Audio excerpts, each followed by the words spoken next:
वहाँ पर दो चीज़ों का प्रयोग किया जाता है, एक तो ये है और एक गिलोय। हर बीमारी को दूर करने का सामर्थ्य अगर किसी पौधे में है तो ये है मकोय। इसके अंदर औषधीय गुण भरपूर हैं, इसमें फल लगे हुए हैं छोटे छोटे, आप देख रहे हैं। ये पकने के बाद में काले हो जाते हैं। ये दो प्रकार की होती है, एक रेड कलर के फल होते हैं और एक ब्लैक कलर के होते हैं, लेकिन ये ब्लैक वाली और यही ज़्यादा उत्तम मानी जाती है। नेत्रों के लिए, आँखों की कोई भी बीमारी है, चाहे कम दिखता है, रात्रि में नहीं दिखता है, आँखों में लाली है या दर्द होता है, ज्योति धीरे धीरे हमारी कम होती जा रही है, कि भी किसी भी अवस्था में नेत्र रोगों में आप इसका प्रयोग कर सकते हैं। इसके पत्तों का भी प्रयोग किया, इसका पंचांग प्रयोग करते हैं। पंचांग का अर्थ होता है इसका जड़, इसका तना, इसके पत्ते, इसका फल और इसका फूल, उसको पंचांग कहते हैं। जो उसके सारे तत्व उनके अंदर होते हैं, तो इसको कटिंग करके छाया में सुखा लेते हैं और उसका फिर थोड़ी थोड़ी मात्रा में काढ़ा बना करके उसका प्रयोग किया जाता है। तो नेत्रों के लिए उपयोगी है। दूसरा, बवासीर के लिए। आज हम देख रहे हैं लगभग लोगों को, अधिकांश भाई और बहनें पीड़ित हैं बवासीर से।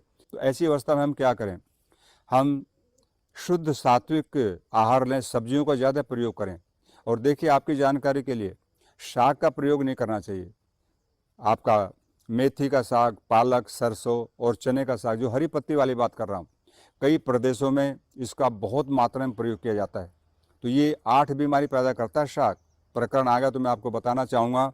एक तो हड्डियों को गलाता है, दूसरा सुंदरता को नष्ट करता है, जिसके लिए हम लाखों रुपया खर्च करते हैं साल में, और तीसरा शक्ति का ह्रास करता है, बुद्धि का नाश करता है शाक, और मेमोरी को लॉस करता है, बालों को बिना समय सफ़ेद करता है और नेत्र ज्योति को का नाश करता है। शाक की बात कर रहा हूँ, मेथी, पालक, सरसों, चना। इसका शाक खाएंगे तो आपका, इसका शाक भी बनता है, इसका शाक भी बना के खा सकते हैं आप, लेकिन उन शाकों का प्रयोग आयुर्वेद में निषेध किया गया।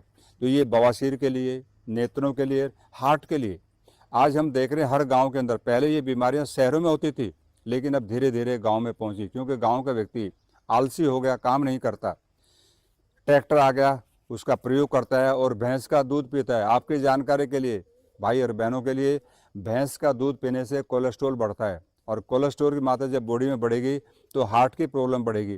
तो इसलिए गाय का दूध पीना चाहिए। गाय का दूध सात्विक होता है, और गाय भी देसी। आप जो HF गाय को गाय मानते हैं, आयुर्वेद उसको गाय नहीं मानता, हमारे शास्त्रों में उसको गाय नहीं माना गया। तो इसलिए देसी गाय का दूध पिएंगे तो आपको हार्ट की प्रॉब्लम कभी नहीं होगी। मेमोरी शार्प होती है और पूरी बॉडी के अंदर एक अच्छी हेल्थ हमको मिलती है। तो ये पौधा बहुत ही उत्तम है, अमूल्य है।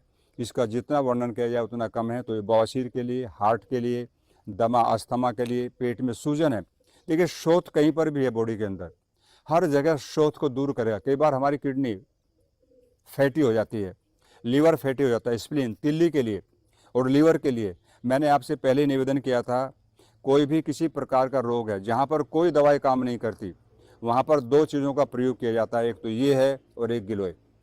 सब लोग जानते हैं। तो आप इस पौधे का प्रयोग कर सकते हैं, इसका पंचांग का प्रयोग कर सकते हैं, इसका पत्तों को लेकर के शाक बना के खा सकते हैं, और या इसका पंचांग लेकर के उसका काढ़ा बना करके ले सकते हैं। तो ये बहुत ही दिव्य पौधा है। इसका नाम है मकोय, इसको काक माची भी कहते हैं, और जगह जगह क्षेत्रों में कोई भबोलन के नाम से जानता है, अलग अलग इसका नाम है। तो बहुत ही दिव्य प्लांट है। जो भी भाई बहनें हमारे इस कार्यक्रम से जुड़े हैं वे इसका प्रयोग करें और साथ में अपने मित्रों को बताएं, क्योंकि एक व्यक्ति का संबंध लगभग 100 व्यक्तियों से होता है। यदि आप इसका प्रचार प्रसार करेंगे तो ये भी बहुत बड़ी आपकी एक लोगों पर उपकार होगा। वो इसको जान करके प्रयोग करेंगे और इन बीमारियों से दूर रहते हुए अपने आप को अच्छी तरह से जीने का कार्यक्रम उनका होगा, और वो सुखद अनुभूति